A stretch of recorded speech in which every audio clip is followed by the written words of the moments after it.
Good morning. We'll get started. Welcome. Today is March 6th, 2025. Welcome to the Lee County Port Authority meeting with the Special Management Team. Thank you. If you could please stand for the invocation of Father Roger Joseph, Our Lady of Light Catholic Church. Father, please remain standing after that for the Pledge of Allegiance.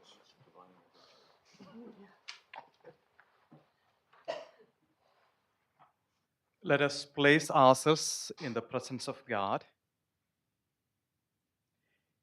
Heavenly Father, we come before you in this board meeting with grateful hearts, seeking your guidance and wisdom. Let your Holy Spirit fill this room, guiding our thoughts and decisions toward unity and progress. Help us to serve with integrity and humility, always seeking the heart of God. A reading from the book of Psalms. The Lord is near to all who call on him, in truth. The word of the Lord. Let us pray. Heavenly Father, we seek your blessings for effective communication in this meeting. Grant us the ability to express our thoughts clearly and to listen attentively to one another. May our words be filled with grace and understanding, fostering an atmosphere of open dialogue. Amen. Join the Pledge of Allegiance. I pledge allegiance. Pledge allegiance to the flag of the United States of America and to the republic for which it stands, one nation, under God, indivisible, with liberty and justice for all. Thank you. Please be seated. Unfortunately, our chairman, Commissioner Wing, had a conflict today. He would not be attending, so I'll be doing the meeting this morning. If we could go right into the recap. Steve, you have a few items? I do. Thank you, Mr. Chair. I'd like to defer items, administrative items 25, 26, 27, and 28 to a later date. So moved. Motion. Second. We have a second. Is there public comment on the motion and action? Come back to the board. Any objection? No objection. Motion carries. Consent agenda items. Item be pulled. Commissioner Hammond, would you like to pull any items to consent? None today, Mr. Chair. I have none. Commissioner Greenwald. Commissioner Maluka. I just want to make sure there was one construction project that was in a regular agenda item, the one we talked about yesterday for the $4 million. Was that a construction item? I believe that was the administrative and FIS. Okay, then. Yes, then that's administrative. I have nothing to pull then. Thank you. Nothing to pull? Okay. We have a motion to approve the balance. So moved. We have a motion. Second. We have a second. Any public comment on the consent agenda? Come back to the board. Any objections? No objection. Motion carries. Move on to the administrative agenda. Item number 17. All right, item 17, request board authorization to extend the use of our bond underwriter pool until March of 2028. And I'd ask Mr. McGonigal to introduce the item, please. Good morning, Brian.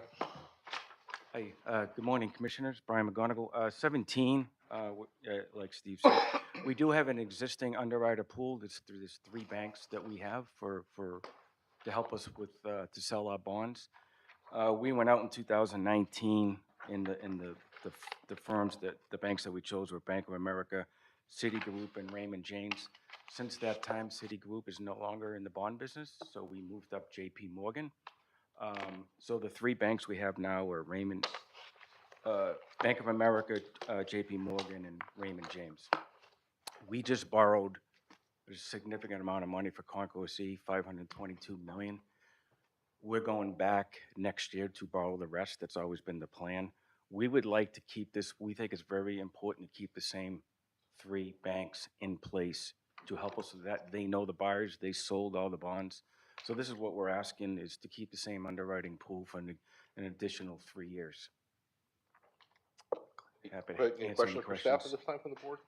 When you say there's an advantage to maintaining these 3 funding sources, what are the benefits? The benefits are they know, they're familiar with the project, and they, Concourse E, and they know we're coming back a year and a half later to borrow the rest of it. And they got all the buyers, the bond buyers, all the different teams together, and they did a great job marketing the airport. And we sold them, and we were 5.5 times oversubscribed. And we think if we keep them on, we'll do it again. So it helps momentum on the project that way. It'd be a huge help. Yeah, thank you. Thank you. Yep. Any other questions? No, I'll move approval, Chairman. We have a motion. Commissioner Hammond, I'll second. second Commissioner Greenwell. Any public comment on number 17? Back to board, any objection? Okay, motion carries. Number 18? Number 18 confirms and ratifies First Amendment to our airport use and lease agreement with Spirit Airlines. Mr. McGonigal. Yeah, Spirit Airlines is one of the signatory airlines with a long 10-year agreement. We moved, this is just a simple, a quick amendment to, in D, we moved Spirit from D2 and D4 down at the end to the new gate. So this reflects that and new op space underneath D. So they're just moving down the hall a little bit. It's actually 32 square feet more, but we have to do an amendment for that. So it's a simple amendment. Great. Thank you. Any questions for staff? I'll move approval, Chairman. We have a motion. Commissioner Hammond, I'll second. second Commissioner Greenwell. Any public comment on number 18? No public comment. Come back to board. Any objection? No objection. Motion carries. Number 19? Number 19 is similar to the previous item, except this one with United Airlines. Mr. McGonigal. Yeah, same thing, real similar. This project is, this amendment is 3,300 square feet, 33 square feet more for United Airlines for a total square feet of 1,531. It has to do with the project, and that's affecting one of their offices behind the ticket counter, so. Great. Thank you. Any questions from the board? I'll move approval, Chairman. Commissioner Hammond makes a motion. I'll second. We have second Commissioner Greenwell. Any public comment? Come back to board. Any objection? Motion carries. Number 20? Number 20 is a request to approve an amendment for a professional service agreement with Commercial Properties Southwest Florida for the Arthrex site. Mr. McGonigal. Yep, thank you, Steve. Again, this, number 20, so we engaged Cushman Wakefield, Commercial Properties Southwest Florida back in 2022. They've completed 2 phases. You're all familiar with it. You've seen them come back and present to you. Right now, they're in the middle of phase 3. This is their big $6 million phase, 3-year phase. What we're doing here is now that we have a lease with Arthrex, and Arthrex, due to their, and again, if you remember, we did that last month with Arthrex, 44 acres, 1 million square feet. They have special advanced timing needs, so we've engaged Cushman Wakefield to do 2 separate paths. They're gonna get all Skyplex ready, permitted, entitled and everything, and then we're gonna do a separate path just for Arthrex, because they want this shovel ready in 33 months. So it's a dual effort. So we negotiated this with them. It's $1,033,000, and we expect to get it done in 33 months or hopefully less. Any questions from the board? Brian, thank you and the staff for doing this. I'm really excited about Arthrex. I'm really obviously excited Yeah, we to are watch too. and see what they do over the next couple of years. I'm really got really enthused about what they're going to be able to locally do with the state and federal permitting. So it's going to be a challenge, but I think they'll get through it really quick. No, Cushman Yeah. Wakefield's a very good outfit. I mean, I have high confidence in their. Good. Yeah, thank you. They're doing a great job, and yeah, this, like you said, Commissioner, this is gonna be a catalyst project, and we can get this shovel ready, so. I'll make a motion to approve. Second that. Chairman, I think this plays right into Commissioner Greenwell's idea too from the strategic planning session about getting things permitted quicker so they can get online quicker. I mean, this is different. It's gonna get on the airport lease rolls quicker, so it'll start paying us a lease once we get it permitted and constructed, so. Yeah, thank you Good for bringing idea. that up. Yep. We have a motion and a second. Any public comment on this item? No public comment. Come back to board. Any objection? No objection. Motion carries. 21. Thank you. Item 21, request board ratify the grant that I executed for our discussion at the last board meeting. I'd ask Ms. Underhill to introduce that item, please. Good morning. For the record, Emily Underhill, Development. A grant agreement has been secured in the amount of $10 million in airport terminal program funds in fiscal year 2025 to be used towards eligible costs for the terminal expansion Gates Concourse E project, which includes construction of the passenger boarding bridges. As Steve said, FAA requested the Port Authority execute the grant agreement as soon as possible So in order to accommodate this request, on January 16, 2025, the board authorized the executive director to expeditiously execute the grant agreement on behalf of the Port Authority. So the grant agreement was signed by the executive director on behalf of the Port Authority, and staff is requesting that the board ratify this action. So moved. Thank you. Do we have a motion? Second. We have a second, Commissioner Greenwell. Any comments from the board, any questions? Any public comment? Come back to the board, any objection? No objection, motion carries. Item 22 is a request to approve another federal grant, this time in just shy of $12 million. Ms. Underhill? Thank you.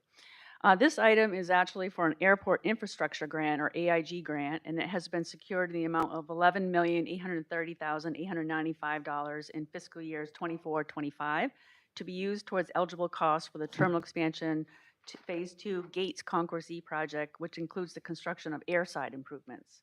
Since the FAA has requested that the attached grant agreement be executed and returned, the Port Authority staff is requesting the board approve the acceptance of this grant and authorize the executive director to expeditiously execute the grant agreement on behalf of the Port Authority. And to date, we have received a total of $37 million in AIG funds. Any questions for staff? I'll move approval. Motion. I'll second it. Any public comment on this item? Come back to board, any objection? No objection, motion carries. Thank you. 23. 23 is request contract amendment with Gulf Point to perform work in our Federal Inspection Services facility. Ms. Underhill, introduce the item, please. In 2018, the U.S. Customs and Border Protection Agency, or CBP, began a nationwide initiative to upgrade aging airport federal inspection stations, or FIS, to current federal standards. As the RSW FIS was built in 2005 and is critical to the processing of arriving international passengers to Southwest Florida, the Port Authority agreed to perform these required upgrades. Since that time, the Port Authority has been working with the CBP on a phased approach to prioritize upgrades to the FIS facility, with the first phase focused on security upgrades that include a revamped control room, additional and upgrades to security cameras, upgraded passenger inspection and processing counters, upgraded secondary inspection rooms, and various technology upgrades that meet current federal FIS standards. So as the board construction manager, Gulf Point has completed pre-construction activities during the design phase activities and has successfully bid the project. As a result, staff has negotiated a task for Gulf Point to provide construction management services during the construction of the FIS improvements in the amount of $3,235,838, and staff is also requesting approval of a total project budget in the amount of $4,036,825. Any questions for staff? So, yes, Mr. Chair, if you don't mind, and I spoke with Mr. Hennigan about this yesterday and County Attorney. One of the concerns I have with these agreements is that it's not the base bid money, it's the contingency fees or allowances that are built into these project budgets. And what happens, if we approve it the way it's been presented at this moment, the contingency fee, $400,000, we're pre-approving them to spend any amount of that money without ever coming back to us again. And I would like to see that if there is an item that they need a contingency fee greater that would normally require board approval of $100,000 or greater, then it would come back to us as a notification to spend that money, just like we had on our Tuesday meeting. We had one with Orange River for, $45,000 and 400 days extension on Orange River Road project. But on our BOCC agenda, it came back to us as an update, and we were able to say yes or no or pull that item for discussion. But if we keep the mechanism the way it is currently, I would like to upgrade that so that we can be notified. If you spend contingency fee money, there should be a good reason for it, right? Either if the project's off track, if the project needs fixing, if we are aware of those things, because I'm okay with the base bid. I just don't want to spend the contingency fee money that would normally require our authority to, at the $100,000 level or greater, to not come before us in a timely manner before it's funded. So that's what I'm trying to, if the county attorney can help me suggest a better way to frame this. May I ask a question to clarify? I want to make sure I know what you're talking about. Yes. On the total project budget sheet, there's a construction contingency of 337,256. Yes, Is that the item you're talking about? If that's the case, that contingency is owner controlled. The contractor does not have access to those dollars unless authorized. I understand, Okay, but I'm not, I want it to be owner controlled, us controlling it, not granting that to staff in advance. That, if I'm saying that right. That's my motion is to approve the base bid and have the contingency fees. If there's money spent over $100,000, that it comes back to the board for approval. So that we can be, I've heard us often discuss, we hear things after the fact. This went bad a year ago, we didn't find out about it, on some other related matters we've been discussing, and I would like to have a check and balance system in there that covers our assets, so to speak. I have a question, maybe the county attorney or maybe Steve can answer. So how would that affect the contract work as far as being delayed or not? And the 100,000, I believe in the past, that's always currently in our administrative code now per the county expenses approval by the county manager, that's $100,000. But we ever had a set limit like that for a contract for construction on any within the county or the Port Authority? Because usually the 100,000, that's for county manager approval. Anything beyond 100,000, the board has approved. But for construction, do we have that usually, like for If I may, construction? Mr. Chairman, Go ahead, Bob. currently the airport does not have any mechanism like that where after the board has approved a contract, that staff has to come back to the board for any further approval. The contingency fee within the contracts are for staff to allocate as they see fit. And so this would be a change as to how we've done it previously. As far as timing goes, this board does not meet every 2 weeks like you all do downtown.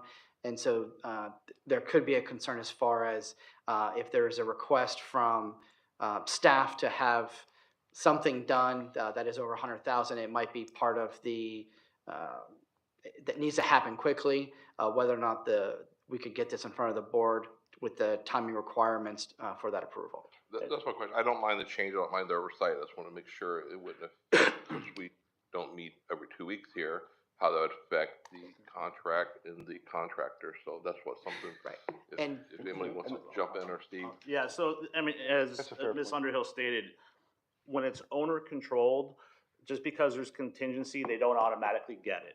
So we have a process called design engineer review, like as a team or dirt meeting. dirt meet.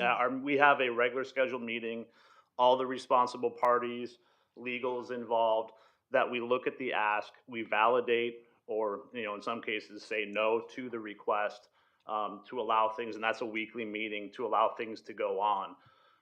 One of the items I know that we had discussed, Commissioner, was the presentation more in light or more visible to the board of what those items are. And I had showed you one of the items we were working on from, excuse me, the Suffolk project, the Concourse E, that, we were revamping our kind of our handout to show here are the contract amendments, here are the requests for contingencies that were either approved or not. So that's the process that we're utilizing today. To what you allude to, Commissioner Pendergrass, the delay implications, it could potentially shut down a project because, you find a pipe that wasn't on the as-built, and now you need to wait an unspecified amount of time, and everything stops because of that. But something like that would be under 100,000, so it wouldn't be part of that process. Well, but even if it was over 100,000, the way it's written now, or the request, that would stop a project, until things get moved. Or we could come to the board depending on where the cycle is, either here or downtown.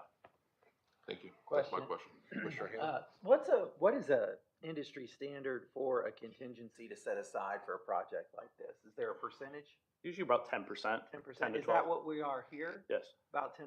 yes, sir. So I think the conversation comes down to how are we mitigating risks? So as an owner and as a customer, obviously the risk is that we put this contingency fee out there, and the risk is, well, maybe the contractor will see that and they'll want to get that money, get paid that money, right? So how do we mitigate that risk? Well, it sounds like you've got a review process. Do you plan on doing anything to strengthen that review process? I know you guys are looking at bringing in an extension of staff. Will they be part of this review process too? So we're, I guess the items that I've been showing you from a project notification standpoint, the report out, we've kind of, I don't want to say we've listened, we've taken the feedback from all of the respective commissioners, and it's currently a 30-page report. We just got it, I think it was last Thursday we had the meeting. That's too much information. So Emily and I, now we have Parsons on board for phase 1, and we're working on phase 2 to bring somebody on board. But that's part of the checks and balances to bring them in as part of that DIRT program. So you not only have staff, your engineer of record, whoever's building it, legal, but that specialized, kind of eye in the sky that we have brought in to be our owner's rep to add credence to, kind of bolster the position of either yes or no for any particular ask. Okay, because that's what it sounds like, that what we're aiming at here is some way to mitigate the risk of spending all that contingency without the board having any awareness to it. So it sounds like one of the things we've done really is we mitigate the risk just by setting the contingency at a 10% and no more. It's not going to be 20, 30, 40%, so that's good. We have the review process that staff's going to undertake. And so I guess what you're suggesting is another way we could mitigate the risk of using the contingency would be to set like $100,000. If you're going to use more than $100,000 of the contingency, bring it back to the board for approval. But that could bring in potentially another unintended consequence or risk of delaying the project, which is not my intent, so, Yeah. let me, go, please. Could I make a Yes. suggestion? Maybe, it's a good point, to have a little more knowledge and awareness of what's going on. So maybe we can move forward at this point by simply saying, when we have these type of things in front of us where the contingency money's out there, how about we have an ask where you have to make that decision, but from this point on, how about you let us know at the next board meeting this, so we can get a better handle on how this is being done without making a change today. Maybe we look at it like, bring these kind of things back to us and let us look, why did they ask for more? What happened? That gives us at least an opportunity to review that without tying your hands, because that is an issue when we do it. That was not my. Does that make any sense? It does, and so I actually, this discussion is helpful, so mitigating risk, I like the way you're phrasing this, we all want to just know this, right? If we're building a new house, you would want to know the job is going sideways before the walls are put up, that the footers were bad, right? I mean, right? So there's really no change here except for, I think as a board, we're asking to, at the next meeting, tell us that why they asked for this, just so we can look and go, is this, what you're doing, is it working? If it is, then. Well, So we hired Parsons to be our owner's rep, yes. right? We made it specifically, they're working for us and not staff, right? But in our last meeting, how about if we said any approval over $100,000 that Parson had to bless it as the owner's rep for us, right? We have that third party that's our agent, right? Independent review. And if they say, move forward with the $100,000 item, right? Don't stop the project. We still have a chance to decide if somebody's at fault, we're gonna charge it back to the engineer, the contractor, whatever the problem was, right? But we still have that decision point in the future, but they're looking out for us and to notify it, like they're the in between every 60 days manager that is the oversight we're looking for risk management, that they have to bless it before the money is funded. Can I just add some? Just as an idea. Yeah, so right now we have Parsons on phase 1 as our owner's rep, extension of staff. So they're project specific. I think I Project, misunderstood that earlier. so we're going out for 2 different firms, but we've done we have 2 separate parallel paths, if you will, that Emily and her team has really been working on based on the feedback. The first one is, that little handout that Emily's team has been creating that we've given the last 3 or 4 board meetings with a real high level. She's taken that, now that we have an individual from Parsons on our team now, taken that to improve it more of a dashboard style. Secondary to that, with phase 2, Emily and her team have been working with Suffolk which is this huge 30-page document, because they have all kinds of information. And what we'd like to provide is more of a dashboard. So week to week, as opposed to every 2 months or whatever that time frame is, we can just feed you information more timely than we have perhaps on other projects, just to keep everybody aware. So if something comes up in between board meetings, you can give us a call and let us know. We can answer it. We could be more proactive just from a sharing standpoint with that, with whatever checks and balances that are ultimately put in place. If I could, Steve, also, when you said before your design team, there is a fund requested through the design team, you guys sit down and you approve it, or does sometimes say no to that? Yes. Does that also come back to the special management team? Are they involved with that also? No. Because so there's no action, your team alone makes that decision, just want to. It's whoever it's basically the engineer. Right. It's whoever's constructing it. Sometimes it might be a sub. It's our staff. It's county attorney staff. How often does it happen? Every week. Every week, okay. That's what I'm saying, but the timeline, if it happened a few times before the next meeting, how that would affect the construction, that's why it's a question. Yeah, so I mean, in between meetings, you could have 6 to 8 different meetings in that time frame that decisions are being made. So if there's something on, the phase 2, they find a pipe that wasn't on any of the drawings that they need to put a pile into. I think that's actually a real thing. They're digging the piles for the concrete pad. Don't break a pipe. No, they didn't break a pipe, but they found a pipe that they didn't realize was there. Right. Things like that happen, unforeseen circumstances. They now need to move a pipe. So that is, it's not an inexpensive item. I don't have the actual dollars, but that is critical path because they're on a tight timeline to drill X amount of holes every single day to be able to pour that foundation, to be able to get it cured, so then they can start erecting the steel. So if that's delayed, then that has, a multiplier effect on the total project budget as well as the total project timeline. Thank you. Randy, you want to say something? Commissioner Pendergrass, thank you. I was going to ask, we've got hundreds of construction projects. Is it customary or historically, do they always use the contingency fee just because it's there? Or is it something that we could prove that it's rare because of the management, that they hold it tight and the contingency generally is not used? How would that fall in?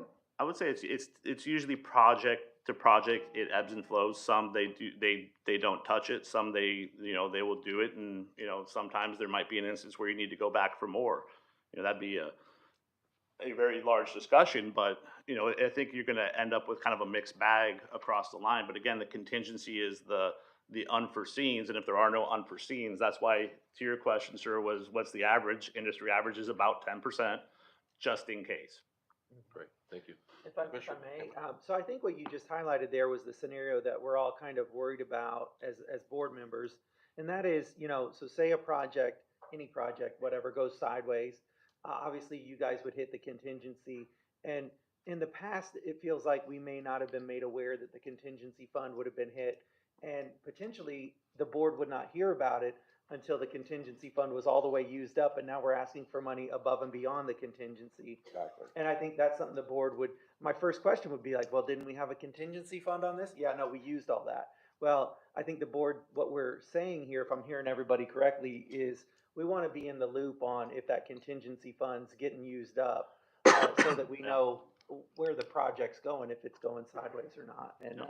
And then we would know minute to minute when this happens. Yeah. And then we could say, well, they did 12 in a row, no contingency use. Well, and Mr. Chair?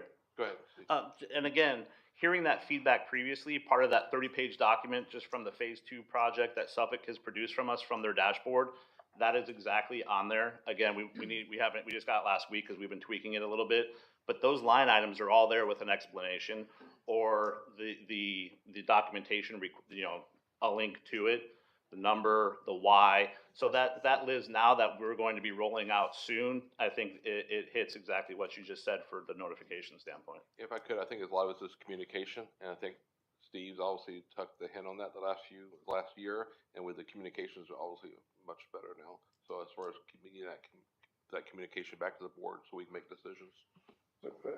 Commissioner Hammond, I went back and listened to a previous meeting that you had made an ask, like, I want to report every meeting and I want to know Yeah. percentage of dollars, percentage of completion, you know, like Yep. a normal, what I consider a pay app level update, Yep. right? I haven't seen evidence of the level of detail or clarity that I think you asked for and made that motion for historically to date.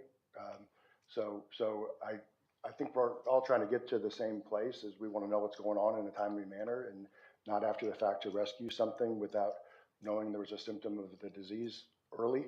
Intervention could have helped. Sometimes on these projects, you can pump the brakes and say time out and we need to recalibrate, you know, if we job's off to a bad start, but we don't even have the opportunity to make an informed decision if we don't get the information in a timely manner. So 10% sounds like a little bit on a $4 million project I used to think was a lot of money, right? But on a $1 billion job, we're giving them a $100 million pre-approved credit card to spend as they see fit without having to notify us again under the system we have today, and that concerns me. So if the owner's rep can be the intervener that makes the project stay on track, they may approve the money as we go, right? They may use that credit card, but then we can still have an opportunity to justify whose mistake it was, reconcile those things with pay apps in the future, make an adjustment to our accountability, but at least we have that transparency and notification as the owner, right? So that we can tell if a project is going bad or it's going really great, we want to do it twice as often, right? But right now, there were multiple opportunities last year on other projects that millions of dollars and hundreds of days were amended without us having any notification at all. And I would like to make sure that going forward on the, you know, whatever happened in the past, we can't do that over, but we can do it better on the $1 billion job. And anything else we do from today forward, I think we deserve better transparency and service. So those meetings that you're saying were approved outside of our purview, or and if the board is agreeing that we'd like that to be in the sunlight and transparent to us, to be cognizant of that with the an owner's rep, whatever the name of the company is, looking out for our best interest, to know of our $100,000 threshold that we're cognizant of. I think I felt that sentiment from going back to prior board meetings. I think it's been mentioned in past years from all of you that when I listen to those things. So am I hearing that sentiment correctly from, can you help me with that, please? Yeah, I think so. I mean, I agree. I think, just thinking about, I don't know if this is a policy change we're gonna make on this agenda item for today. I almost feel like I'd love to get some advice from our attorney, you know, on, do we need to bring this up as an actual policy to create at a separate meeting? Or can we give specific, or a workshop, or do we give specific instructions on this one agenda item to handle it this way? If I may, Chair? Go ahead. I think this would be a good discussion for staff to have internally first before bringing this to you. Commissioner, we met this morning and talked about it, and I think we have some really good ideas that we can share with staff to ensure some of the concerns that the board have. And I think that this certainly is a better topic for another day. There's a couple things, and you kind of hit on it, that our extension of services right now is contract is only for phase 1. You know, so it would not cover all of the different projects that we have, and so that needs to be a discussion point that we probably have. So I think at this point, if the board just gave some direction to staff to review this and bring something back at a future board meeting, I think that would probably work. And then again, communication is key, and I think Steve might talk to that a little more. Go ahead. Yeah, and you know, previously board direction was keep us surprised. And, you know, I had it in my notes, but I'll bring it up now. And, you know, just kind of reiterating what I said is, with Parson on board for phase 1, their first task was Emily giving them that document. To your point, we need more information. We need to get a little bit more granular, but on a big scale for phase 1 to be able to report out better. And then for phase 2, Emily's team working with Suffolk, we've got a 30-page report that would, you know, has a whole bunch of information we just got Friday that we need to review to be able to move that forward. The information that is on there, like the contingencies, like the total project spend, like the percentages, you know, where are the dollars going, what's happening on the project, the pictures associated with it, it's there.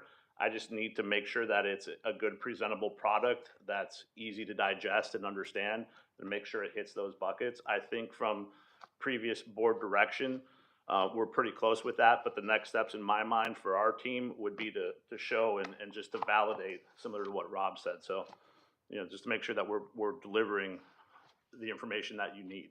Well, So, you yeah. gentlemen were here last year and made a very specific motion to, Chair Ruane actually clarified it to like 9 different line items of Yeah. accountability, spending, request, report. Was the formal motion made, Mhm. and I'm interested in the same thing. Yeah, no, I definitely agree 100%. I'm interested in seeing those progress reports. And I'm wondering, I mean, if we were to get the progress reports at that level, would that satisfy what you're looking for on the contingency? Because the contingency request would have been listed on that progress report. Possibly, I think it's worth discussing, the mechanics, the minutia details we can work out outside of this meeting. But I think the timeliness and the transparency is really what we're looking for, right? So we've all had projects that go really great and some that go bad. We just want to make an informed decision so we can use our judgment to make a decision in a timely manner so that we are more effective with our budgets to keep things right for our customers, right? So that sounds good. Did you want to make a motion on asking staff to investigate a policy related to the contingency funds? Can we, Or do you want to go ahead and, do that? Or is there a miniature version of this we can do on this one project? Can we just say, hey, if you spend over 100 grand, will you notify us on this project today? You can, commissioners. And then we can make a second motion for the larger policy scope. Can the county attorney help me frame that? If I may, Chair? properly? Yes. What you could do is today, as part of your motion, include a rider that essentially says that any spending over $100,000 would Contingent. of contingency funds would need to be approved by the board, if that's the direction you want to go. For this particular For item? this particular item, you wouldn't need to make a motion for further consideration. I mean, this is just something that the board can do at a workshop or at a future meeting. right, we have this currently, for the agenda, we have this item here. All right, so for this item, let's just say, I would just ask if we go over the $100,000 threshold that we're notified of those issues Of on a- this particular item. Use of the contingency Sorry, fund. contingency fee. So you said notified, not brought back for. Well, Right, yeah, so that's why Maybe we're trying to say, I'm the getting- attorney said to be approved by the board, that would take a public notice meeting and be approved in a public meeting. Yep. We're saying notice, so notice would be Steve or staff providing the information to us with no action taken, so I just want to clarify, because Rob said board approval, that would be a board meeting with a Can you help delay me then. restate this? Let him restate it. I think that it would depend upon what the commissioner is looking for. If you could provide more guidance as to what you're looking for, sir. Notification? I'm getting crisscrossed a bit in Well, continuity of the project. Either what you're asking for is we would be notified, or they couldn't make that decision over 100,000 until the next board meeting, which could cause delays. So I think under the first I think for project, this what we're interim asking step- would be to get notified so we can see how it's working or not I working. would like to be notified, right? I don't want to be in the way of continuity of the project. Staff should be So able to make those decisions and do their job. I don't want to do their job for them, right? I just want to be aware of those steps. And is Parsons also, do we have an owner's rep on this? No, but as part of what we're doing and revamping, and Emily's had a great hand in helping with that and hearing all of the input from the board, really trying to produce the documents and dashboards that the board requires to have that transparency, to have that visibility, and to be able to ask any questions that they might have. So maybe this is like a ratification, but we're cognizant of that in a timely manner. So at the next board meeting, at least we know what happened over, under $100,000 item.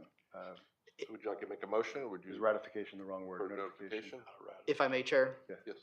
If you require ratification, that means anything over the 100,000 from the contingency would have to then come back before the board in 2 months and then be ratified.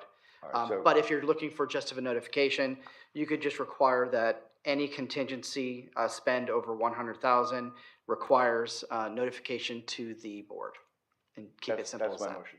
Okay. They got it from there. Thank you. So Notification, ratification, Okay, justification. that's the motion. I'll second that. Second, any public And comment it's on this clarity action? and transparency, right? That's all. No public comment, come back to the board, any objection? No objection, motion carries, thank you.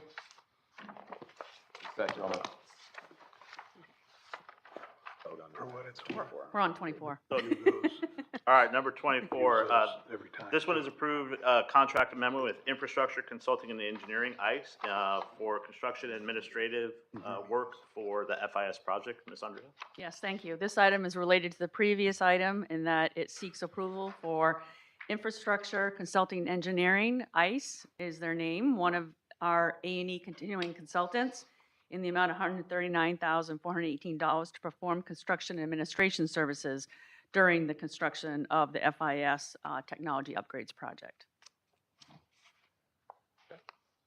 Any questions from the board? No, I'll move approval, Chairman. A motion, I'll second it. Any public comment on this item? Come back to the board. Any objection? No objection, motion carries. 25? Usually, so 10%. Oh, that's been The deferred. remainder has been deferred, sir. Okay. Yeah, but it would be several different contractors. It's smaller. Commissioner items. Commissioner Hammond, do you have any commissioner items? None today, Chairman. Commissioner Greenwald? None today. Commissioner Milliken? I have one.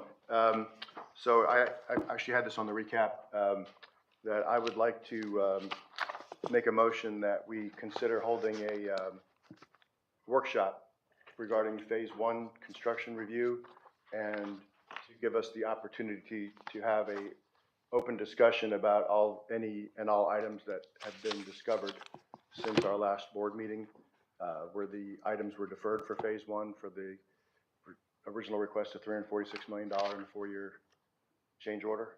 I would like the opportunity to meet and discuss and have an open workshop, because the amount of discovery and the number of items on there is extensive and would more than we could do in the format of a meeting we're doing right now.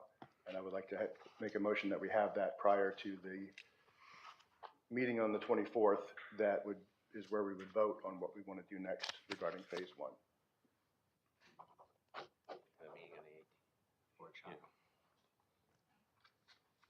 Any comments about that? My only concern was the dates, because we had some other meetings trying to get scheduled, and there was conflicts. That's why we couldn't have the other dates. When's the next meeting now? We have the one meeting on the 18th? Mr. Chair. Yeah. The special meeting is scheduled for the 24th. We had conflicts with the week prior, the week of, I believe, the 13th and the week of the 18th, with various people not able to attend the meetings.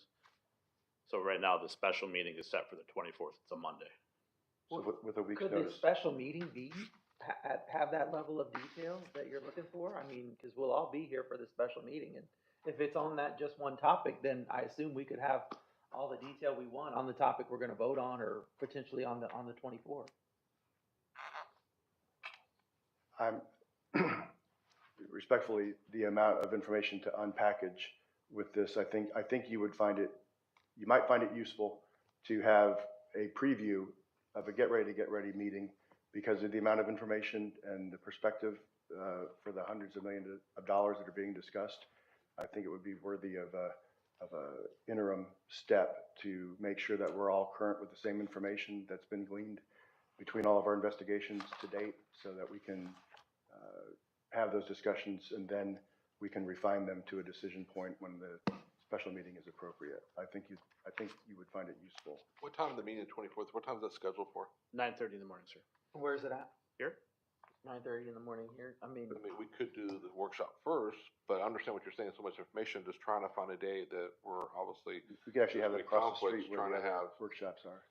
trying to have all 5 of us here at the same time, the staff before that. We had some conflicts the week before that for the other dates. I mean, The 13th, I think was a date. to me, it makes a tremendous amount of sense to just do it all in one meeting. You know what I mean? Like, let's do it. Let's have the full conversation about it. Let's learn all that we need to learn. And then at the end of it, let's make a decision. I mean, it's not like this is something new to us. This is a topic we've kind of been agonizing over for several months now. I think we've all done independent investigations. You know, let's have the special, I don't want to get together for a special meeting just to vote in 5 minutes and move on. Like, we'll get together for the special meeting. We'll hear everybody's thoughts on the issue and vet it all out, and then we'll make a decision at the end of the meeting. That makes sense to me. I don't. And there's nothing else on the agenda, right? The special meeting is solely those 3 items Okay. and nothing else, and, you know, kind of whatever the timeframe the board needs. for that day. It's, right now it's scheduled 9:30 to, I think, 11:30. If we need to amend that, more than happy to at board direction. Can delay too. We could move it. If we're not ready to vote, we could, Make move the it out. decision. We don't have to. We During wouldn't that have- meeting, we could make the decision. Yes, give us that option. Just And the only everybody's thing- Gentlemen, I just wanted to have the appropriate time and dialogue. I mean, Yeah. we've all talked about having the opportunity to discuss things in an open way, and I just wanted to offer the opportunity to have it in a, I think now's a good time, though, to Timeliness, give staff some direction about what presentations you'd like to see at that meeting, though. If there's anything specific you want them to go over and present to us, I mean, we've got them here.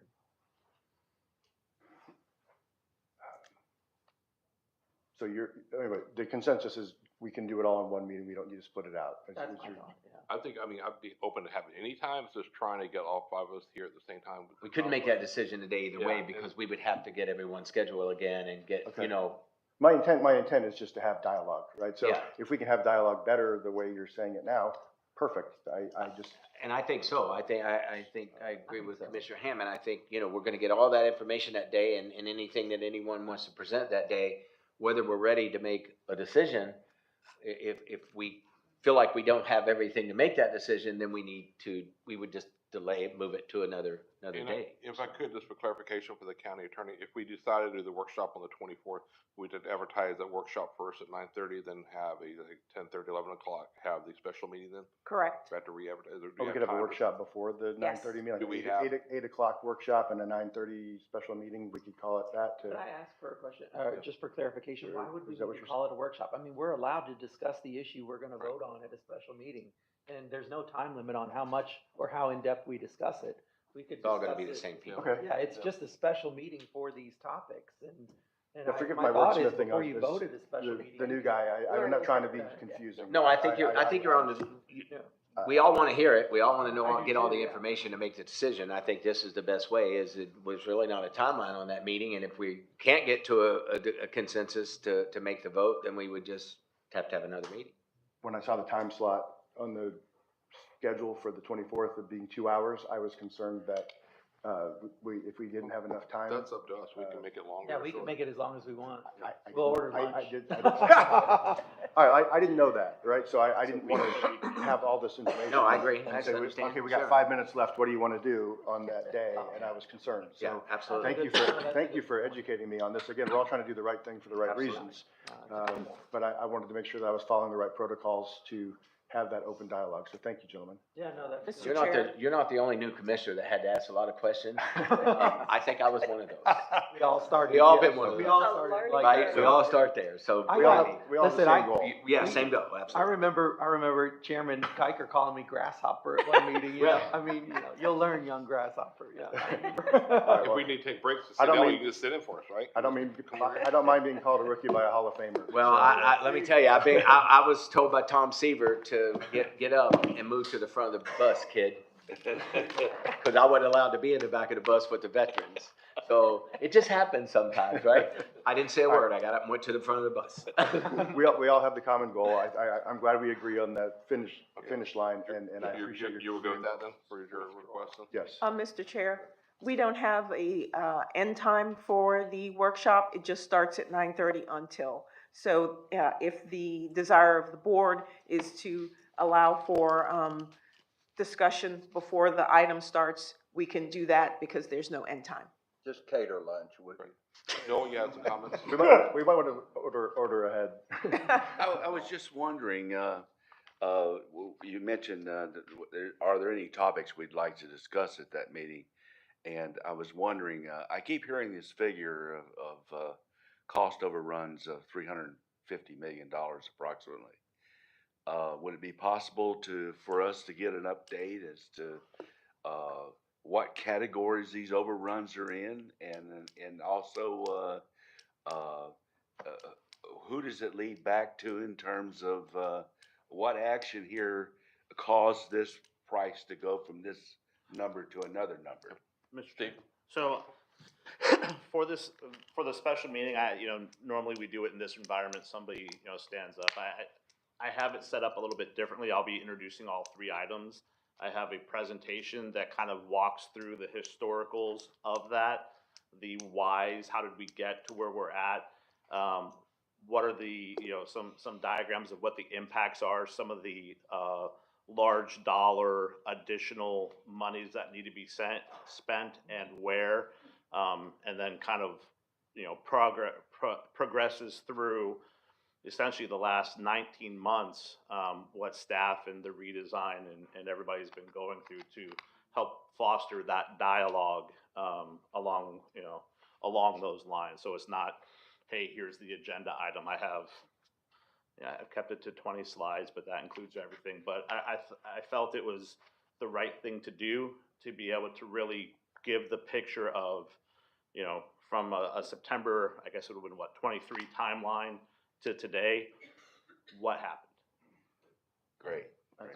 And also, we'll obviously be talking about the costs and projects based upon what's happened the last few days with the tariffs increase. We've already been notified about that increase in material coming from Canada and different countries. So it's going to be, this is more cost. So.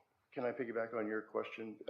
So I know we hired Parsons to do some forensic auditing of the project, right? And is there a county mechanism for an audit of money spent to date? The clerk's parallel office process, does all that. Is that something that The clerk's could- office audits all of the. currently in I don't know where the middle of he's one of at those for on this that. project? Well, Yeah, he's made some comments to the board, the county clerk's office, about improving our audit process. Historically, that occurs at the end of the project. So when the current building was built, that happened at the end of the project. One of the things that we had talked, I don't remember what board meeting it was, due to potential negotiations / litigations, kind of, how would you frame that? You're correct. I'm correct. Thanks. I felt there's another part of that, but again, historically here, projects are reviewed at the end. One of the things though, there he is.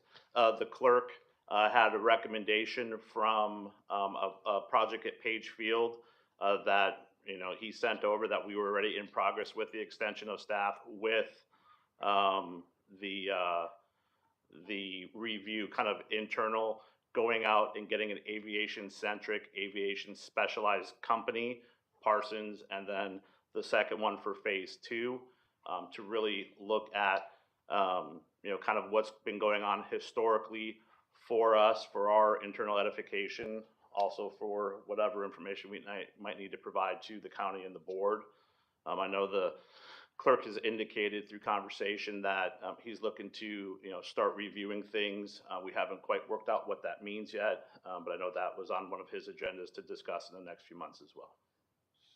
Great. Chairman, thank you. Yeah, go ahead.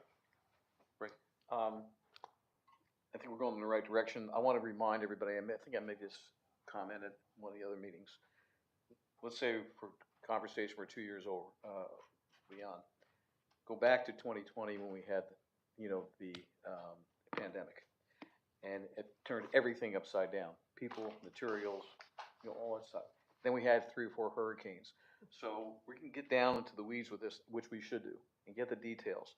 But I hope everybody keeps in mind that we were working in a storm, for 4 years, from 2020 to 2024.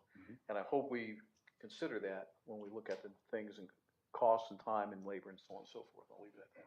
Of course, and those are all measurable deliverables, quantifiable, those are all good But points. I think sometimes the big picture gets lost in the weeds, and I just want to make sure that we're looking at that. Great.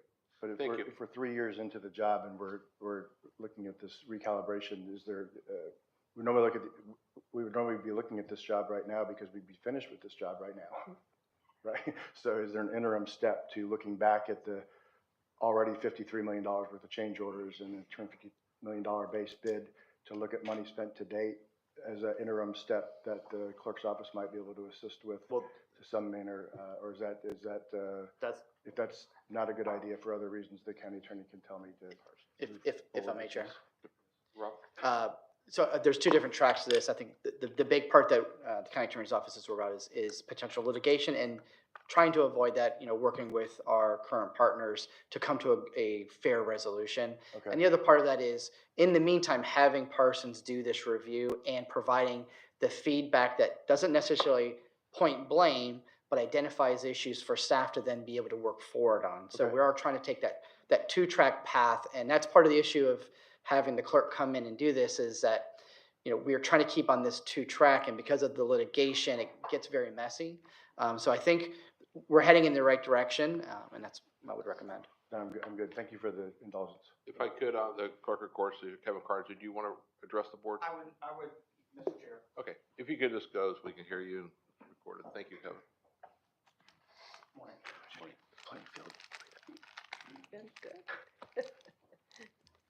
Good morning, board. Good morning, Special Airport Committee. I appreciate your time. I want to keep it really brief. I respectfully disagree with the position of the County Attorney's Office on what value the Clerk's Office can provide in regards to our audit.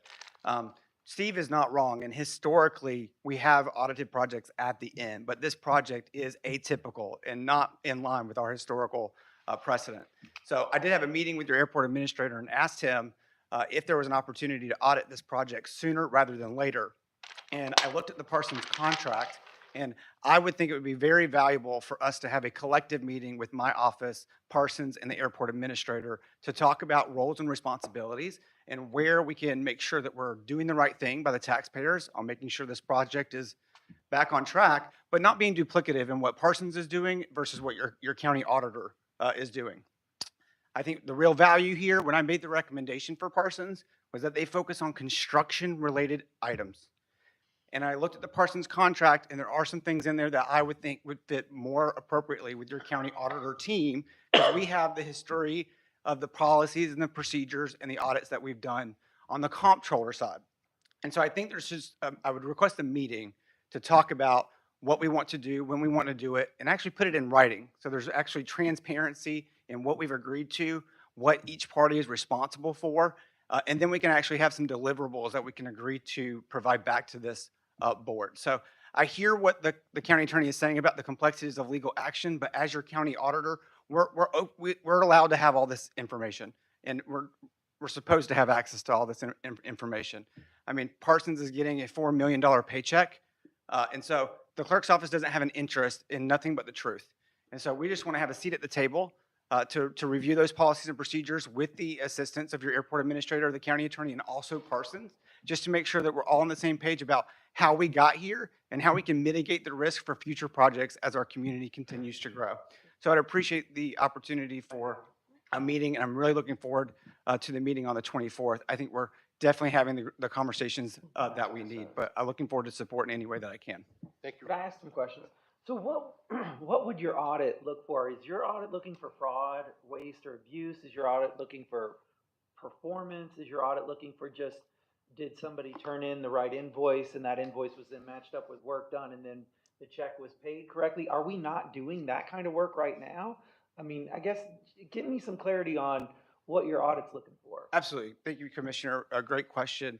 An audit has a defined scope. When we do a risk analysis, we say what is the scope of this effort and what we're trying to accomplish, and working with all interested parties to make sure that the records support what everybody is saying. And so really the clerk's office bread and butter in these types of audits are policies, procedures, training programs, and then making sure that the records match up to what everybody is saying. So if we say that we have, I think you called it a DER meeting, where you go and look at all these expenditures, we can say, great, what was the policy, what was the procedures, did that line up with the actual documents that were presented to the clerk's office, accounts payable program? Really, we're just providing that extra set of eyes to make sure that everything is working the way that we're saying that it's supposed to work. If we come across fraud, waste, and abuse in the process, that takes an off-ramp. And I'm not suggesting that there was, but really we provide assurance that the policies and procedures that you have in place are working. And then we make value-added recommendations on how to prevent this from happening in the future. So Mr. Hannigan and I had a conversation. He believes he knows what went wrong in this project. And I think that's a great thing that demonstrates from the audit world that management is doing its job.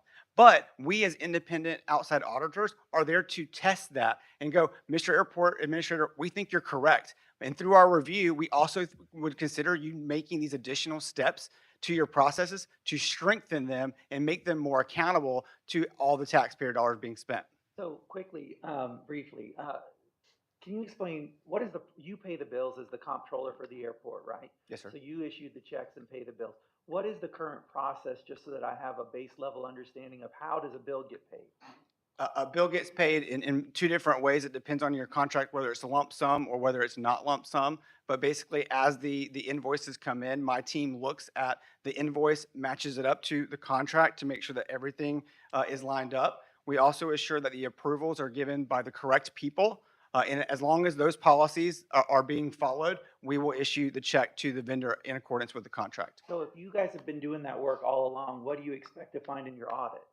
Well, I mean, respectfully, Commissioner, accounts payable individuals are not auditors. Auditors are able to cast a wide net on what that's looking like. So I feel really confident on maybe the expenditure piece, but it can only go so far. If we have an approval from Ms. Underhill, as a good example, an auditor would go in and say, okay, what did Ms. Underhill do with her approval? Did she go out and see the work being performed? Did she go talk to the contractor, or did she just sign the document?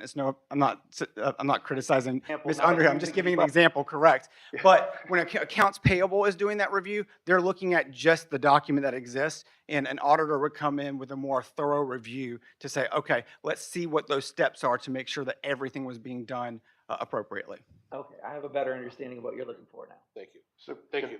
Can I give you a quick example? I want to point Commissioner out, Hammond? we were on commissioner items, Oh, so absolutely, we want yes. to get back on the agenda here, but I think Steve raised his hand first. Go Yeah, I ahead, just need to make one thing explicitly clear. None of the money that we spend at the airport comes from taxpayers. It is not a tax user, we are solely a user fee environment. Those who utilize the airport pay for the airport through either aeronautical or non-aeronautical revenue, which is why, we have various means of non-aeronautical revenue, the parking thank you. garage, Skyplex, things of that nature. Okay, I'm sorry. Commissioner Mocha, then we're going to get back on track here. Go ahead. I'm good. Okay. Any other questions? Thank you, clerk. Yeah. Thank you. Okay, so no more commissioner items. I just want to say, my commissioner, I just want to say in closing on the commissioner item part, I just want to recognize Mark Fisher. Mark Fisher retired recently after 37 years here at RSW, and I'd like to congratulate him for 37 years of dedicated service here at the airport. He did a lot while he was here. We've got all kinds of records here, so thank you to all his staff who worked with Mark for the last 37 years, and congratulations to him and his family. So thank you for all his hard work here and made RSW what it is today. So thank you, Mark, for your time here. Committee appointments. Does anybody have any committee appointments today? I have none today. Ray, you still got a job. I was wondering about that. How's the new guy doing? Okay. Comments from the chair of the airport special manager. Do any of the members have any comments you'd like to make? None. I'm good, thanks. Okay, we have no Thank you. comments, thank you. Steve. I have no comments, Mr. Chair. Oh, great. Okay. Port Authority. No items. No, Port Attorney. thank you. No items? Okay, well, we're gonna have a lot to talk about on the 24th, looks like, so thank you for the comments of the clerk, and we'll be discussing more of that at all. Okay, public comment on other matters at this time. Anybody else here from the public who wish to address the board? Marcia took the day off today. Okay, we will be adjourned. Thank you. Oh, you put it out there.